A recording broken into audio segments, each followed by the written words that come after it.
Queridos, deixa aberta, por favor, aí a sua Bíblia, em Atos, capítulo 9, do versículo 1 ao versículo 9, por favor. Deixa aberta, vamos ler daqui a pouco. Na semana passada, nós terminamos a nossa série, Tudo em Todos. Falamos sobre a centralidade do nome de Jesus na carta de Paulo aos Colossenses. E foram aí 10 mensagens, né? Ficamos quase dois meses e meio meditando na carta de Paulo aos Colossenses. Foi muito enriquecedor. A grandeza do conteúdo dessa carta é para nós de grande ensinamento e serviu aí para a nossa vida, com certeza. Você que teve o privilégio de anotar e grifar algumas coisas, relatar algumas coisas, vale a pena mesmo, tá bom? E se você, de repente, perdeu alguma das mensagens, está aí na rede social da igreja, você pode, então, voltar um pouquinho e ouvir as mensagens, anotar, vale a pena mesmo, né? Você vai ter um panorama do Novo Testamento aí, que quando você ler a carta de Paulo aos Colossenses, vai te ajudar muito. Por isso, queridos, que a carta de Paulo aos Colossenses, o foco principal, a ideia principal, o centro da carta de Paulo aos Colossenses é a centralidade de Jesus. É falar da importância de Jesus. É falar da grandeza de Jesus. Mas não podemos negar que também uma das figuras importantes da carta de Paulo aos Colossenses, além de Jesus e também de outros líderes dessa igreja que ajudaram nessa dinâmica com a carta, não podemos também deixar de pensar, analisar e ver quem foi esse autor e pensarmos um pouco também na história de Paulo. Quem é ele? Quem é este homem? Né? Da onde que ele veio? Aonde ele nasceu? Quem é este? Né? Que tão foi importante para a história do cristianismo. Há quem diga que depois de Jesus, Paulo teve uma representatividade no cristianismo, alguns chegam a dizer até maior do que os próprios apóstolos, os 12 escolhidos por Jesus. Paulo é apóstolo, mas depois que teve um encontro com Jesus, foi convocado pelo Senhor, mas fora dos 12, há quem diga que Paulo teve uma proeminência maior do que os próprios discípulos. Tamanho, destaque e importância de Paulo para essa história que chegou até nós hoje, que é a história da fé, do cristianismo e do evangelho. Queridos, então, quem é Paulo? Quem foi este homem? Quem é ele? Paulo nasceu na cidade de Tarso, Atos capítulo 16, versículo 37. Ele era um cidadão romano, tinha a sua importância. Atos 22, 28. Durante muito novo, ele foi um homem que estudou e foi meio que, entre aspas, preparado para ajudar e para ser um homem dedicado à religião, principalmente dedicado ao judaísmo, né? E assim, então, ele se dedicou desde muito novo a aprender das coisas da lei. E ele, então, muito novo, ia na sinagoga, aprendia, ouvia, e ele, então, começa a ter uma proeminência destacável. Em Atos, capítulo 23, versículo 6, vai dizer que Paulo, já em uma estrutura de idade e de entendimento, Paulo é chamado para ser um fariseu. Fariseu, naquela época, era um grupo de irmãos, de judeus, podemos dizer assim, letrados na Torá, que eram, então, separados para ser e cuidar um pouco mais da Torá na aplicação prática da lei na vida de todos aqueles que estavam naquela sociedade. Então, Paulo se dedicou e se dedicava para zelar pela lei. Qualquer grupo, qualquer pessoa que de repente infringisse a lei do Senhor, ele então e mais alguns, né, eram responsáveis de ir ali disciplinar debaixo e sob a tutela daquela religião e principalmente daquela sinagoga. Em cada cidade era comum ter no mínimo uma sinagoga. E em cada sinagoga tinha os fariseus, que eram em média 23 judeus, que guardavam e que protegiam, entre aspas, a Torá. E aí era muito comum neste grupo você ter pessoas de vários níveis de perfil psicológico. Você tinha um fariseu um pouco mais brando, um pouco mais tranquilo, um pouco mais com diálogo, e tinha uns que eram severos na punição da lei. E Paulo era um desses, em que era muito e muito severo nas suas decisões. A sua severidade era tão grande, e que em uma das reuniões que ele teve junto com a sinagoga, os líderes daquela sinagoga, foram decididos que qualquer pessoa ou qualquer grupo que pudesse ameaçar o judaísmo precisavam então ser conversado e principalmente resolver ali de cara. E Paulo então vota dizendo que qualquer um que infringisse a lei precisava então morrer. Precisava então morrer. Paulo, quando chega a votar nesse ponto, Paulo já está sendo orientado por vários doutores da lei, dentre eles Gamaliel, um doutor da lei, um mestre da lei, que ensina a Paulo tudo sobre a lei. Paulo, então, começa a ter um destaque tremendo naquela sociedade. O destaque era tanto que Paulo também foi chamado a participar, então, também do Sinédrio, que era também um grupo entre os judeus, mas que, de certa forma, tinha um aspecto também político e econômico de ação em cada cidade. Tamanho o poder daquela religião na sociedade. Até naquele tempo, não é diferente também às vezes no tempo de hoje, né? A religião e a política, a economia meio que se misturavam, porque era muito forte, era um braço muito forte. E então Paulo vai crescendo, Paulo vai evoluindo. E ele então, queridos, já de meia idade, podemos dizer assim, ele tem a tarefa de ir em cada sinagoga com uma autorização em mãos, com uma carta em mãos, para poder saber quem daquela sinagoga estava infringindo a lei. Por quê?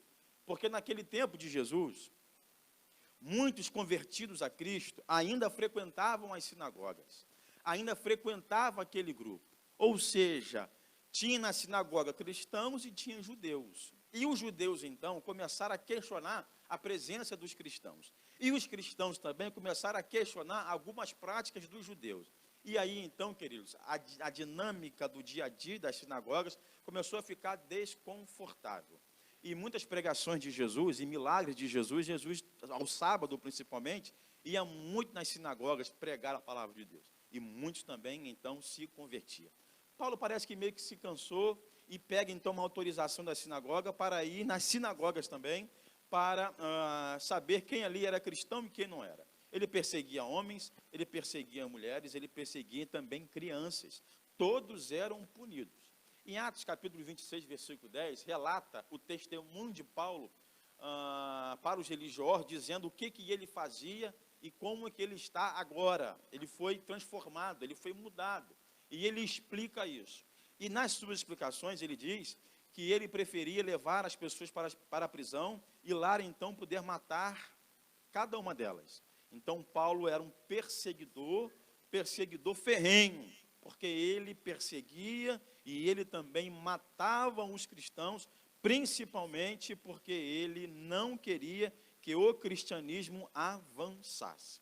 E aí então, Paulo, em uma das suas viagens para cumprir esse mandato, a caminho da cidade de Damasco, então, ele está com esse intuito, está ele e mais 2 amigos, e na estrada e a caminho de Damasco, então, ele tem um encontro real com Jesus. Jesus o chama e o convoca. E ele, então, se converte a Deus. Ele, então, tem um encontro real com Deus. E a partir dali, então, desse encontro que ele tem com o Senhor, ele muda completamente de direção. E quando eu falo mudar de direção, é mudar de direção de vida, né? De postura, de ação, de motivação. E ele, então, muda ali. A sua mudança é tremenda e é real. E isso ia impactar o sistema religioso daquela época. Porque todos daquela época, quando pensavam em Paulo, ninguém imaginava que ele se converteria. Pelo contrário, era um homem sanguinário, era um homem maldoso. A história diz, queridos, que Paulo era tão sanguinário, mas tão maldoso, que Paulo gostava de matar os cristãos na prisão com requintes de crueldade.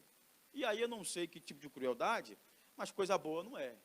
E se é cruel, acredito que foi com muita raiva e principalmente agindo pelo mal e pelo pecado, com certeza, né? Então Paulo tem um encontro real, ele muda de vida, ele é transportado da morte para a vida, Deus o dá e concede a ele uma nova vida, a graça de Deus chega até ele, e a salvação é para ele uma realidade, e a vida eterna com o Pai também para ele é uma realidade. Ele se converte. Essa é a história de Paulo. Esta é a história dele, aonde ele nasceu, tudo está aí. E agora então ele se converte. E agora, em Atos capítulo 9, nós vamos ler sobre isso. Olha como foi a conversão de Paulo. Atos 9, de 1 a 9. Olha como esse encontro foi transformador. Saulo, então, respirando ainda ameaças e morte contra os discípulos do Senhor, dirigiu-se ao sumo sacerdote e lhe pediu cartas para ir nas sinagogas de Damasco, a fim de que, caso achasse alguns que eram do caminho, tanto homens como mulheres, os levasse presos para Jerusalém. E enquanto então ele seguia o caminho, ao aproximar-se então de Damasco, subitamente uma luz do céu brilhou ao seu redor, ele caiu por terra e ouviu uma voz que lhe dizia: Saulo, Saulo, por que você me persegue? Versículo 5. E ele então perguntou: Senhor, quem é? É você? Em outras versões, és tu, Senhor? E a resposta foi: eu sou Jesus, a quem você persegue. Mas levanta-se e entra na cidade, onde lhe dirão o que você deve então fazer. Os homens que viajavam com Saulo pararam emudecidos, ouvindo a voz, mas não vendo ninguém. Então Saulo se levantou do chão, abriu-se os olhos e nada podia ver. E guiando-se então pela mão dos seus amigos, levaram-no para Damasco. Versículo 9. Ele ficou 3 dias sem ver, e também durante esses 3 dias nada comeu, e também ele nada bebeu. História linda, história tremenda, uma transformação de vida real, um encontro transformador. E o que essa história pode nos ensinar? E o que isso nos ensina?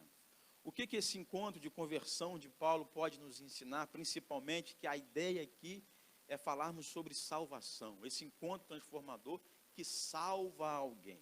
O que isso nos ensina? Vamos pensar juntos. Queridos, esse encontro foi transformador.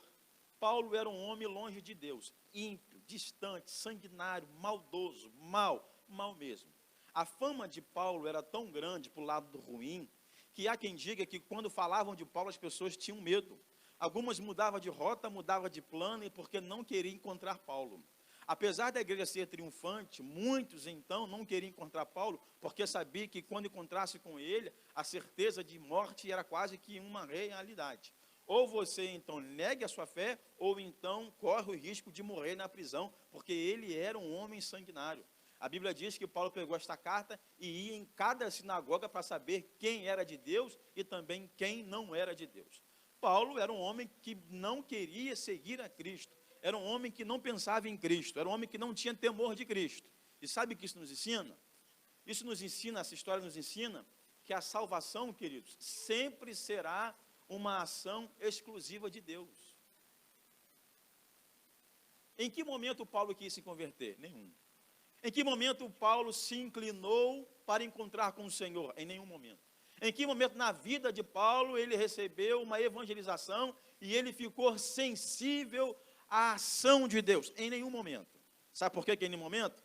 Porque em Atos capítulo 7, também no capítulo 8, conta a história, também em Atos capítulo 7, do mártir Estevão, um dos líderes da igreja, morreu apedrejado. Diz a Bíblia que Paulo estava aos pés de Estevão quando ele morreu. Há quem diga que Paulo presenciou a morte de Estevão, um cristão morreu apedrejado, e ele pegou as roupas de Estevão e ficou guardado. Há quem diga que ele guardou aquelas roupas para ficar como um sinal da falta de temor que ele tinha. Ele era sanguinário. Aqui não tem romantismo de achar, ele guardou porque ele ficou sensível. Que sensibilidade é essa? Que ele vê a morte de um cristão apedrejado, guarda a sua roupa e depois vai perseguir os cristãos. Não tem lógica. Há quem diga que ele guardar para saber assim, olha, Paulo está com a roupa de Estevão para nos confrontar e para nos afrontar. Ele era sanguinário. E essa história nos mostra, querido, a ação de Deus na salvação é algo exclusivo, é uma iniciativa total e plena de Deus. A salvação é algo imensurável, inimaginável ao entendimento humano. O homem não tem capacidade de processar, de analisar e muito menos de aceitar a ideia e a compreensão da maneira que Deus salva alguém ou a dinâmica da salvação. Porque o plano de salvação é algo perfeito e eficaz. O plano de salvação não pode ter nem um pouco da ação humana, porque a ação humana neste plano iria estragar qualquer ação, porque aonde tem a mão do homem não tem a perfeição, e a salvação é uma ação perfeita de Deus. A ação principal na salvação é também a presença do Senhor Jesus, o convite do Senhor Jesus, e continua sendo o Senhor Jesus, sendo esse ator principal na ação de Deus para a humanidade, enviando o seu Filho, na morte dele na cruz, e na dinâmica também da conversão pelo Espírito Santo. Em João 17 diz que é esse mesmo Espírito que nos convence. Por isso, queridos, temos que compreender que se nós já encontramos de Deus a salvação, é porque Ele também nos chamou, nos convocou. Não tem nenhuma ação humana. Ah, pastor, tem sim, tem a minha fé, a minha fé. Há quem diga isso. Ah, pastor, a Bíblia diz que quem tem fé pode mover montanhas. Olha, se eu tiver fé no tamanho de um grão de mostarda, pode ter grandes feitos. Mas até essa fé que você só tem após a salvação, foi Deus que te deu. Hebreus capítulo 12, no versículo 2, vai dizer que o Senhor Jesus, Ele é o autor da nossa fé. É Ele que colocou esta fé em nós. E esta fé que o Senhor nos colocou em nós, é para que nós pudéssemos também retornar para Ele. Por isso que Ele é o autor e Ele também é o consumador. A fé que Ele nos deu é para que nós pudéssemos retornar a Ele em forma de gratidão. E enquanto estamos aqui na terra, ainda esperando que o Senhor nos chame de forma definitiva, nós vamos exercer na prática, motivado então pela fé que Ele nos deu. O homem não pode mensurar e nem imaginar, justamente porque no processo de salvação ocorre o novo nascimento. E esse novo nascimento também não pode passar pelo homem. João capítulo 3, o texto clássico da história de Nicodemos ali, relata isto. Ele queria, Senhor, mas como é que eu posso nascer de novo? Eu vou voltar ao ventre da minha mãe? Não, você precisa nascer da água, do Espírito, tem que nascer de novo. A única solução para o homem é o novo nascimento. Jesus sabia, Deus sabia que para Paulo ser diferente tinha que nascer de novo. Ele não podia melhorar, ele não podia ser mais calmo, ele não podia ser só um cristão, ele tinha que ser um homem totalmente mudado e transformado.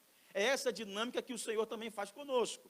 A gente não pode ser melhor. Pastor, mas fulano, pastor, nem crente não é. O cara é bonzinho, rapaz, gente boa, educado. Pastor, é melhor do que muito crente. Já ouviu isso? Você já ouviu isso? Olha, é melhor que muito crente. Não é não, ele é ruim, ele é desgraçado, ele é terrível, porque ele não foi encontrado pelo Senhor. O que você conhece dele pode ter uma face bonita. Sabe por quê? Porque na época de Paulo, todos da religião encontravam Paulo como um homem de uma estirpe muito boa, um homem dedicado à religião, um homem eloquente, um homem estudado, um homem dedicado, um homem exemplar, zeloso pela lei, um crente, irmão, um crente tradicional mesmo, de raiz, aquele mesmo que mata o outro porque negou, porque pensou diferente. Este homem era diferente, olha, não, mas era sanguinário, era maldoso, fazia tudo aquilo em nome da religião, mas para aguçar a sua maldade, porque ele era um homem pecador. E se ele era pecador, ele tinha necessariamente uma necessidade de nascer de novo. Ele tinha que nascer de novo. Irmãos, e Deus é lindo, irmão. Deus é lindo. Que logo depois há uma orientação que ele continua a sua viagem a Damasco. E aí então há uma orientação que o pudesse receber. Um homem chamado Ananias fica preocupado, dizendo: Senhor, eu não vou receber desse homem. Esse homem é sanguinário, esse homem é muito mau. Eu estou com medo dele. E o Senhor responde: Ananias, fique tranquilo e fique calmo. Sabe por quê? Porque eu vou usá-lo para pregar o evangelho aos gentios, e ele para mim é muito útil. E ainda mais, Paulo agora vai sofrer na carne uma perseguição muito grande por causa do meu nome. Eu estou vendo Deus, irmãos, pensando, quem sou eu para ver Deus, né? Mas eu estou pensando aqui como Deus... Está gravando, né, Flávio? Está gravando, que bênção, que bênção. Como Deus, queridos, assim, tem uma face, tem uma face,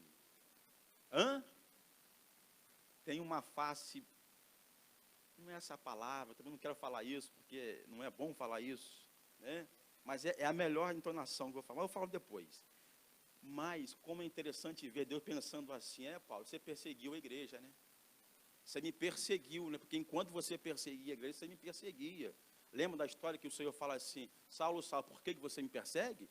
É porque enquanto ele perseguia a igreja, ele perseguiu o Senhor. E Deus fala assim, agora você vai ser perseguido. Agora você vai sofrer por meu nome. O que a igreja hoje sofreu em suas mãos, você agora vai sofrer. E Paulo foi preso, foi açoitado, foi humilhado, sofreu, mas sofreu bonito. Legal, né, irmãos? Deus perdoa, né, irmãos? Deus perdoa, mas também dá olha, vou te perdoar, mas também vou te dar uma surrinha para você ficar ligado que você também merece, né? Tem gente que pensa assim, só o perdão de Deus basta. Verdade, para Deus basta, mas Deus também, dependendo do caso, ele gosta de, né, dar uma disciplinada aí, né, e tal.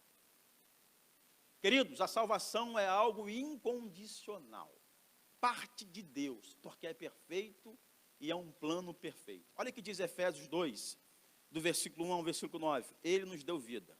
Estávamos mortos em suas transgressões e pecados.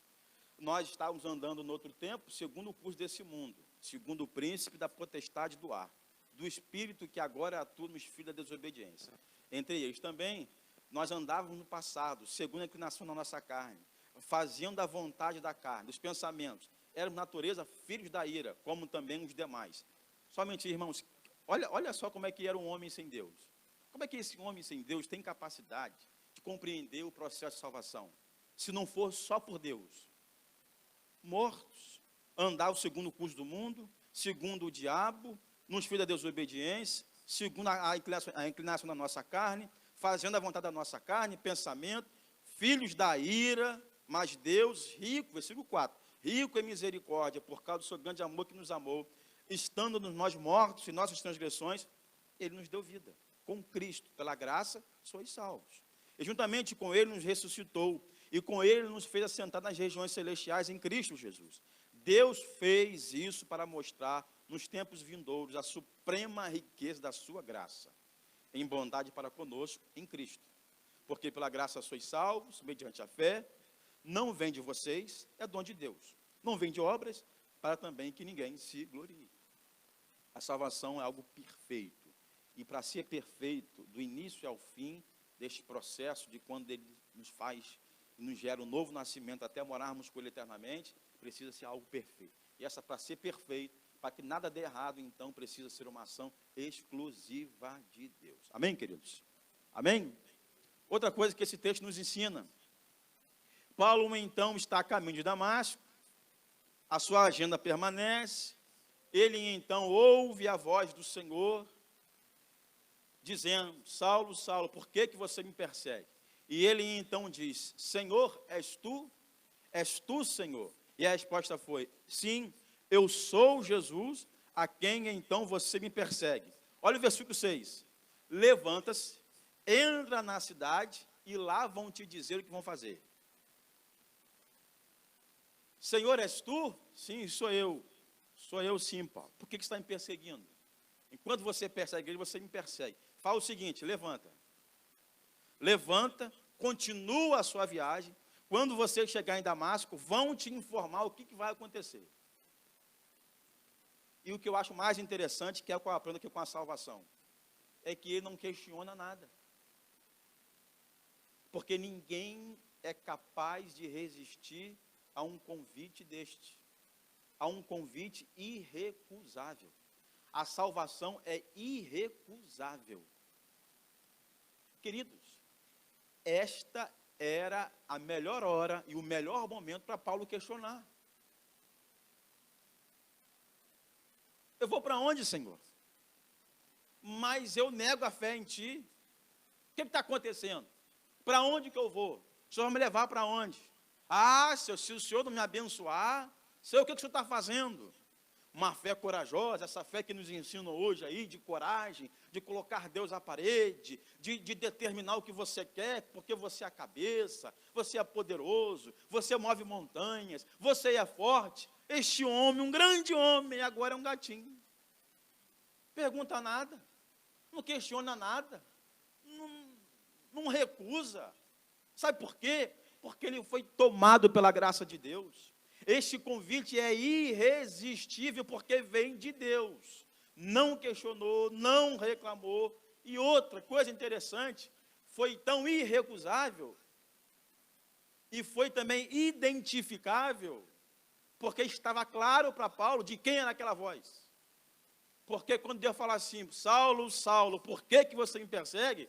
Ele responde, és tu, Senhor. Ele poderia dizer, quem é que está falando? Que voz é essa?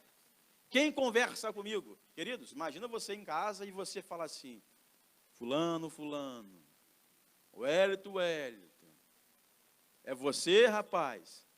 Aí você vai falar o quê? Sai para lá, Satanás, não é isso? O mínimo é esse. O mínimo é esse. Sai para lá, está amarrado, sinal da cruz, no mínimo, para se proteger. E sai para lá e fugir, correr para fechar a porta, ligar a luz, chamar a mamãe, alguma coisa você vai fazer. Saulo não, és tu, Senhor. Parece que aquela voz também foi identificável. Parece que aquela voz no coração de Paulo, no entendimento de Paulo também ela é clara. Sabe por que ela é clara? Porque o Senhor se revelou para ele. Quando o Senhor se revela para cada um de nós, fica claro a sua voz nos chamando e nos convidando à salvação. Mas esse convite não é a ideia da possibilidade de recusar.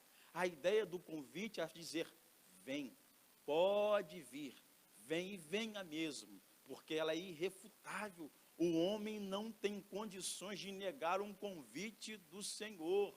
A sua visão estava escura, ele ficou 3 dias sem ver, sem comer e sem beber, mas a sua mente estava tudo nítido e tudo claro, que era o Senhor que estava o chamando. O convencimento que ele teve foi de Deus com ele. Ele não teve intermediários, ele não teve ninguém pregando para ele, tentando convencê-lo, que também seria grandioso se houvesse uma conversão assim, como foi na maioria dos outros cristãos, que se converteram ouvindo uma pregação de algum apóstolo ou de alguns discípulos dos apóstolos. E assim também chegou até nós. A dinâmica da conversão de Paulo é a mesma dinâmica que nós enfrentamos hoje. O Senhor nos chama e nos convida pela sua ação. Em um dado momento da nossa vida, o Senhor entra na história, invade a nossa história, e aquilo então fica claro para nós. E aí, queridos, esse convite é constrangedor, nos comove, nos faz enxergar também o nosso interior, e nós então imediatamente somos compelidos a dizer, sim, Senhor, és tu, Senhor. Eu sei que é o Senhor, porque a sua voz é inconfundível.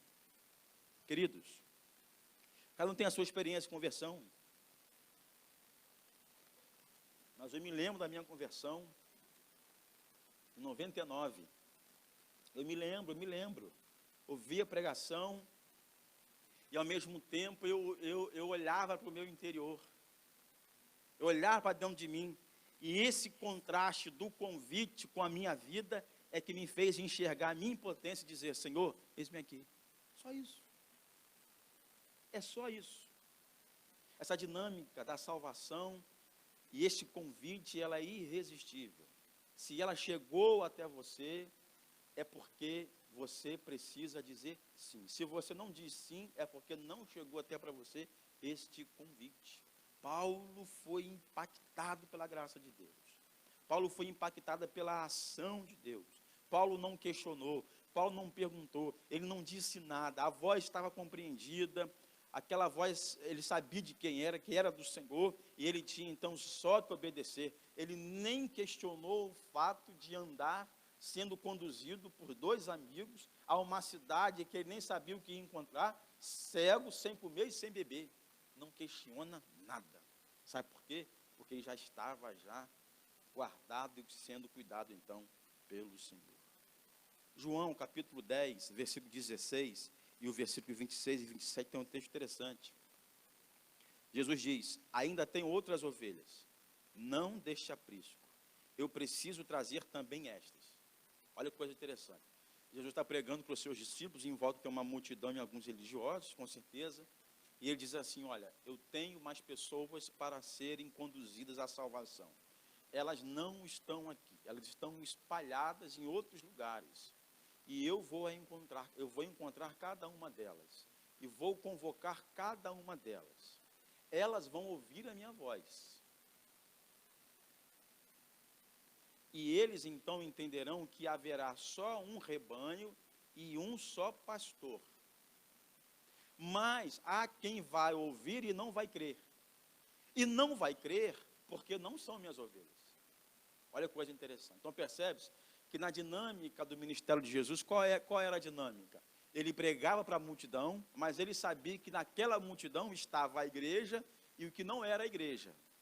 O que era a igreja, salva e redimida pelo Senhor, que o Senhor vai vir buscar e está buscando todos os dias, essa igreja, já poderosa, salva e vencedora, esta ouvia e atendia a voz do Senhor.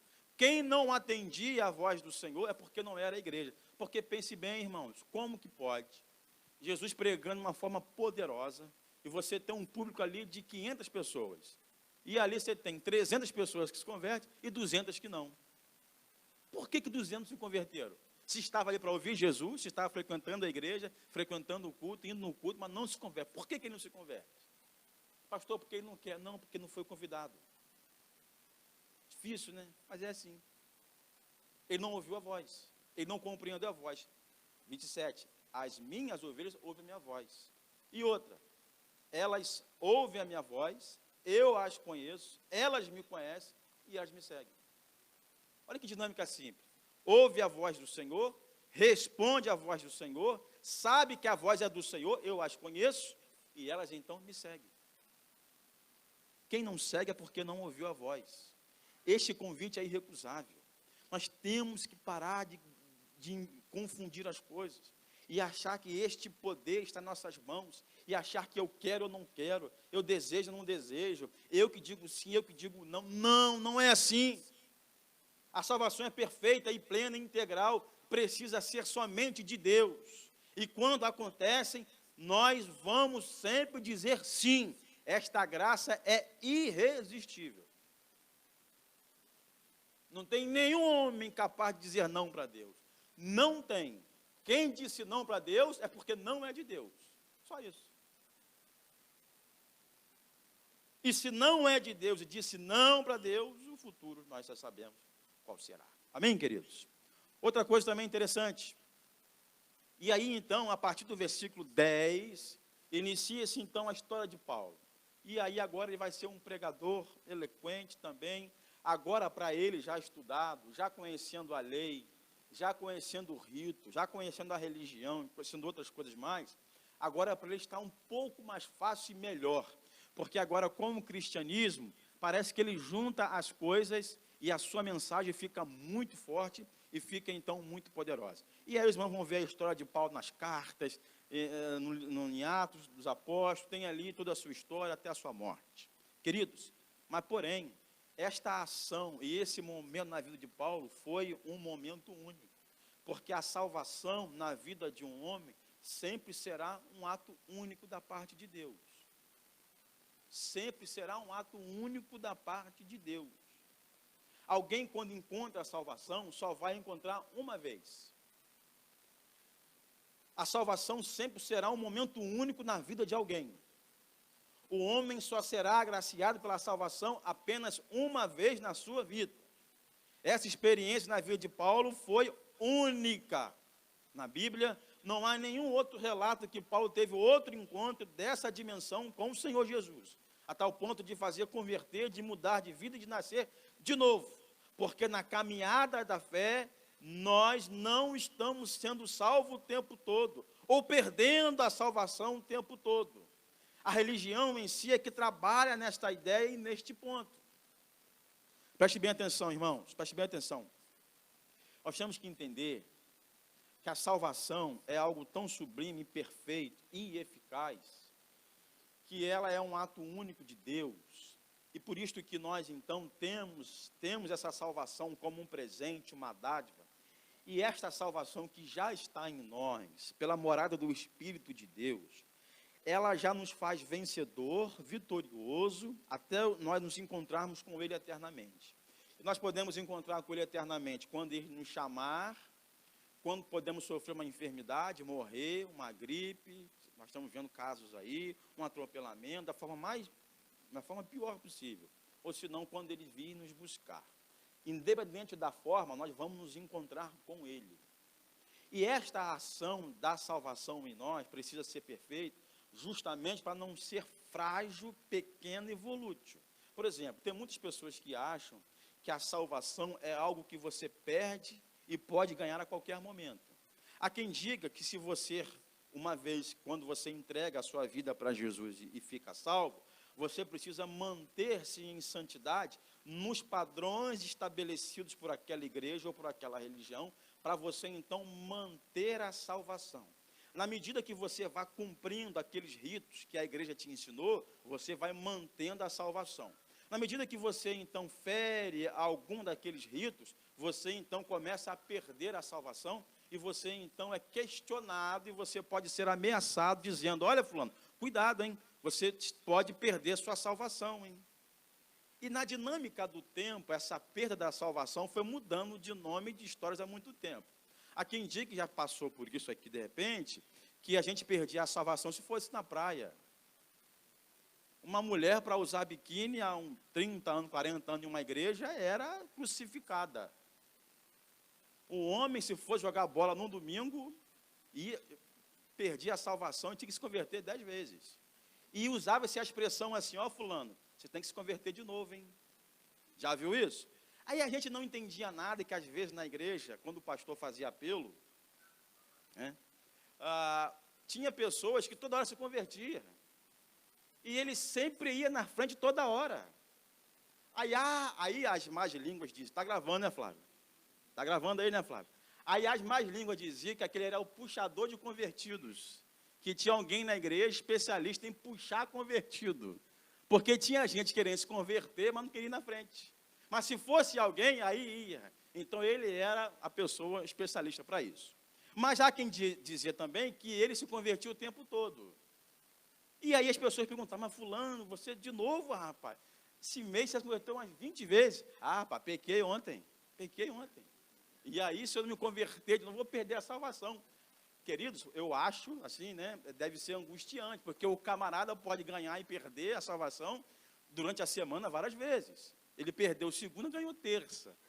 Aí perdeu terça, ganhou quarta. Aí é angustiante, porque ele deve dormir e pensar assim: e hoje, como é que eu estou hoje? Eu perdi ou ganhei? E é porque a dinâmica é tão rápida e fala assim: cara, não sei. Nas dúvidas, Senhor, eu entrego a minha vida a Ti, e eu me converto de novo. Eu me unjo e me recebo a Ti. Estou zerado, me converti de novo. Nós estamos rindo. Mas fala para mim se isso não era uma realidade. A gente era ameaçado o tempo todo, porque nos ensinaram que a salvação era tão frágil, porque ela podia cair, podia perder. Você vai perder, Deus te deu, vai perder, perdeu. De novo, ganhou de novo, perde. E outra, a salvação sempre estava na mão da igreja, né? Ela que dava, ela que tirava, né? Estranho também isso, né? A gente não questionava isso, né? É a vida, né? A vida faz isso com a gente. A salvação sempre será um ato único. A ideia, é a expressão que a gente usa às vezes, mas a ideia é essa mesmo. Uma vez que o Senhor nos alcançou pela sua graça, a salvação, ela será única. Uma vez salvo, sempre seremos.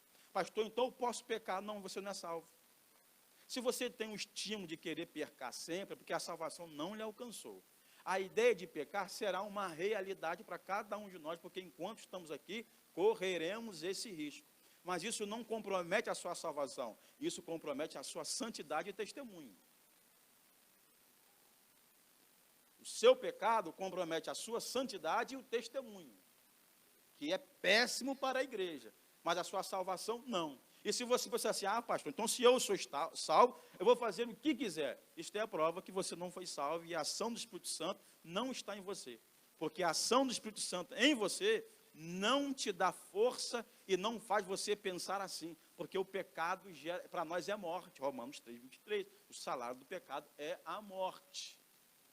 O cristão não pensa assim, ele não age assim. Pensarmos assim é compreender a soberania de Deus, o poder de Deus, a ação de Deus. Em Deus, uma ação plena e convicta e soberana. Deus não vai nos dar nada sabendo que nós vamos perder. Não, Ele nos dá pela sua graça e pelo seu amor e pela sua misericórdia, e ponto final.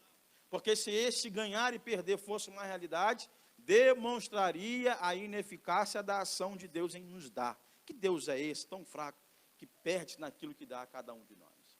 A vontade de Deus nunca será frustrada, nunca será contrariada, porque isso colocaria em xeque a sua soberania. Olha o que diz João 6, 39, João 6, 38 e 39.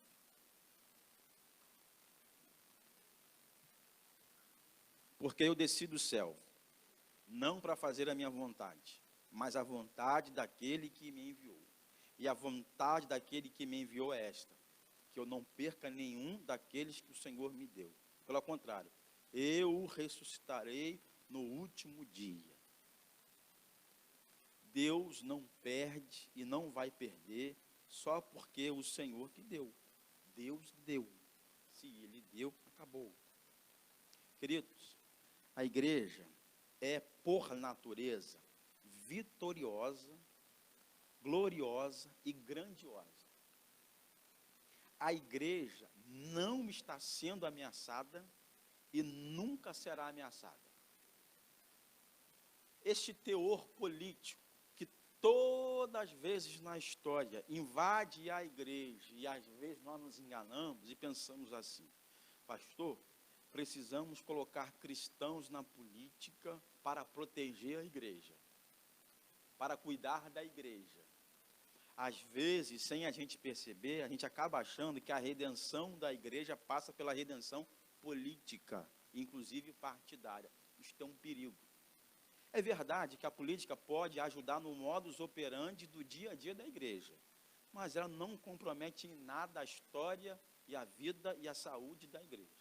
Deus nos livre e nos guarde, mas se acontecer um decreto aí, independente de qual governo for, perseguindo a igreja, perseguindo os cristãos, proibindo o culto, fechando aqui, fechando ali, não tem problema nenhum. Vai mudar nada no plano de Deus, porque o plano de Deus, a salvação, não está comprometido com o tempo, com uma gestão política, com uma gestão eclesiástica, não está comprometido com nada.